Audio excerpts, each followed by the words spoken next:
आज हम बनाएंगे कुछ सिंपल मसालों से एकदम रेस्टोरेंट स्टाइल में मसालेदार दही भिंडी की बहुत ही टेस्टी और आसान सब्जी, जिसे आप चावल, रोटी, पराठा किसी के भी साथ खा सकते हैं। ये सब के साथ परफेक्ट है।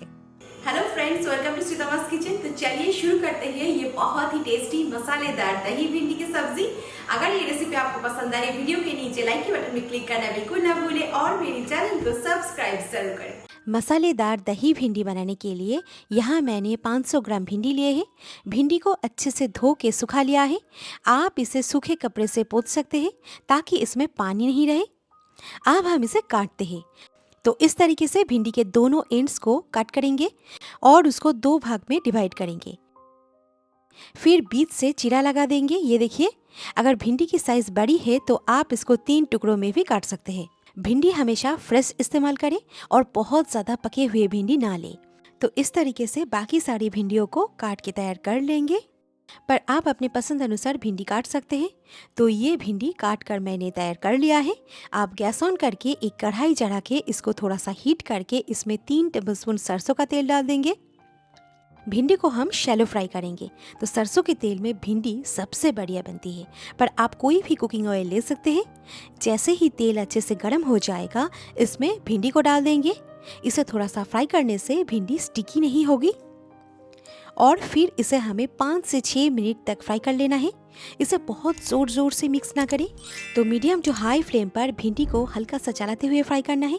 जैसे ही भिंडी का कलर थोड़ा सा चेंज हो जाएगा, इसे निकाल लेंगे। और ये देखिए, 6 मिनट बाद भिंडी हमारी बढ़िया फ्राई हो चुकी है। इसका कलर थोड़ा सा चेंज हो चुका है, साथ ही ये हल्की सी क्रिस्पी हो गई है। तो इसे फ्राई करके एक प्लेट में निकाल लेना है। इस तरह से इसको फ्राई करने से इसका टेस्ट बढ़िया आता है सब्जी में। तो भिंडी को 60 to 70% फ्राई करना है, क्योंकि बाद में इसे हमें सब्जी में पकाना है।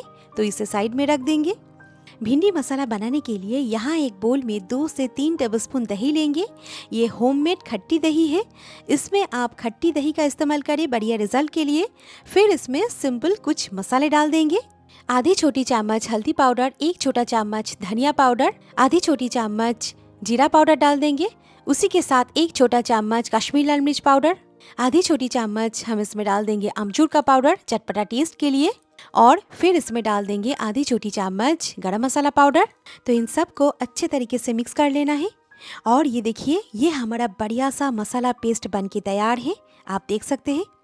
अब उसी तेल में और 1 टेबलस्पून तेल ऐड करके गरम तेल में हम 1 टीस्पून जीरा, साथ साथ 2 स्लीट किए हुए हरी मिर्च और थोड़ा सा अदरक के जुलियंस डाल देंगे। कुछ सेकंड्स मसाले को फ्राई कर ले, जब तक कि मसाले से खुशबू ना आ जाए। फिर इसमें एक बड़े साइज की फाइनली कटा हुआ प्याज डाल देंगे। तो प्याज को हमें 2 से 3 मिनट तक फ्राई कर लेना है। जैसे ही प्याज का कलर लाइट गोल्डन ब्राउन हो जाएगा, हम इसमें 1 चम्मच अदरक लहसुन का पेस्ट डाल देंगे। आप चाहे तो अदरक और लहसुन को ग्रेट करके भी ले सकते हैं। तो प्याज के साथ अच्छे से मिला देंगे। तो यहाँ पे प्याज, अदरक, लहसुन को मैंने थोड़ा सा पका लिया है। अब हम इसमें डाल देंगे टमाटो प्यूरे। तो 2 मीडियम साइज़ के टमाटर लेंगे और उसको सिंपल ब्लेंडर में चलाकर उसका टमाटो प्यूरे मैंने बना लिया है और इसमें डाल दिया है। तो टमाटर को हमें अच्छे तरीके से भून लेना है, जब तक कि मसाले से थोड़ा थोड़ा ऑयल ना सेपरेट हो जाए।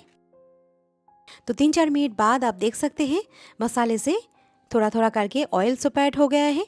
अब हम इसमें दही मसाला डाल देंगे। ध्यान रहे, दही डालने से पहले गैस को ऑफ कर दे या एकदम लो फ्लेम कर दे। इसमें ये हल्का सा ठंडा हो जाएगा और फिर इसमें दही डालें। इससे दही सब्जी में कभी नहीं फटेगी। तो उसी बोल में थोड़ी सी पानी मिला के इसमें डाला है। अभी इसे हमें 1 मिनट तक लगातार चलाते हुए भून लेना है, ताकि दही फट न जाए। तो ये दही मसाला पेस्ट डालने से आपको अलग से इसमें मसाला डालना नहीं पड़ेगा, क्योंकि मसाले इसमें मैंने पहले से डाल के रखे हैं। बस आप ये पेस्ट डाल दें। अगर आप प्याज लहसुन नहीं खाते हैं तो सिर्फ ये पेस्ट डाल के और टमाटर डाल के बढ़िया सा ग्रेवी मसाला तैयार कर सकते हैं। नमक डाल दिया है स्वाद के अनुसार। तो जब मसाला अच्छे से पक जाए और ऑयल सेपरेट हो जाए कुछ इस तरीके का, जैसे कि आप देख सकते हैं, 4-5 मिनट बाद मसाला हमारा बढ़िया पक गया है। यहाँ पे मैंने थोड़ा सा पानी ऐड किया है। पानी डालकर मसाले को अच्छे से मिला के इसमें फ्राई किए हुए भिंडी ऐड कर देंगे। तो अगर आपको भिंडी की सूखी सब्जी खानी है तो आप ये फ्राई किए हुए भिंडी ऐसे ही डाल दें और थोड़ा सा भून लें। और अगर आपको थोड़ी सी ग्रेवी वाली सब्जी चाहिए तो आप इसमें पानी डाल दें। तो आज इसे हम थोड़ी सी ग्रेवी वाली सब्जी बना रहे हैं, इसलिए इसमें थोड़ा सा पानी ऐड किया है। तो भिंडी को ग्रेवी में डालकर इसे हमें एकदम लो फ्लेम पर 2 से 3 मिनट भून लेना है। 2 मिनट बाद आप देख सकते हैं भिंडी को मैंने ग्रेवी के साथ अच्छे से भून लिया है और इसका कलर कितना बढ़िया आ चुका है। इसमें मैंने बाकी पानी डाल दिया है, मतलब यहाँ पे मैंने 1 कप पानी का इस्तेमाल किया है। 1 कप से ज़्यादा पानी इस्तेमाल ना करें। पानी डालकर इसे अच्छे से मिला लें। अभी यहाँ पे थोड़ा सा कटा हुआ हरा धनिया डाल देंगे और फिर ढक्कन से ढक के इसे 8 से 10 मिनट तक लो फ्लेम पर भिंडी को पकने देंगे। बीच में आप 1-2 बार ढक्कन खोलकर इसे चेक कर सकते हैं। तो 10 मिनट बाद ढक्कन खोलते हैं और ये देखिए, ये हमारा बढ़िया सा भिंडी मसाला बन के तैयार है। आप देख सकते हैं ग्रेवी का कलर कितना बढ़िया आ चुका है। तो एकदम लास्ट में इसमें और थोड़ा सा कटा हुआ हरा धनिया डाल के गैस को ऑफ कर देंगे। तो अब चलिए इसे हम सर्व कर लेते हैं। तो आप देख सकते हैं ये हमारा मसालेदार दही भिंडी का टेक्सचर कितना बढ़िया आए हैं। एकदम रेस्टोरेंट स्टाइल में इसे मैंने बनाया है। घर में अवेलेबल कुछ सिंपल मसालों से इसे आप झटपट आसानी से बना सकते हैं। आप इसे गर्मा गर्म चावल, रोटी, पराठा सब के साथ खा सकते हैं। ये सब के साथ एकदम परफेक्ट है। तो देर किस बात की फ्रेंड्स, आज ही ट्राई करें ये बहुत ही टेस्टी और चटपटी सी भिंडी मसाला। अगर ये रेसिपी आपको पसंद आई, वीडियो को प्लीज़ लाइक करना बिल्कुल ना भूलें।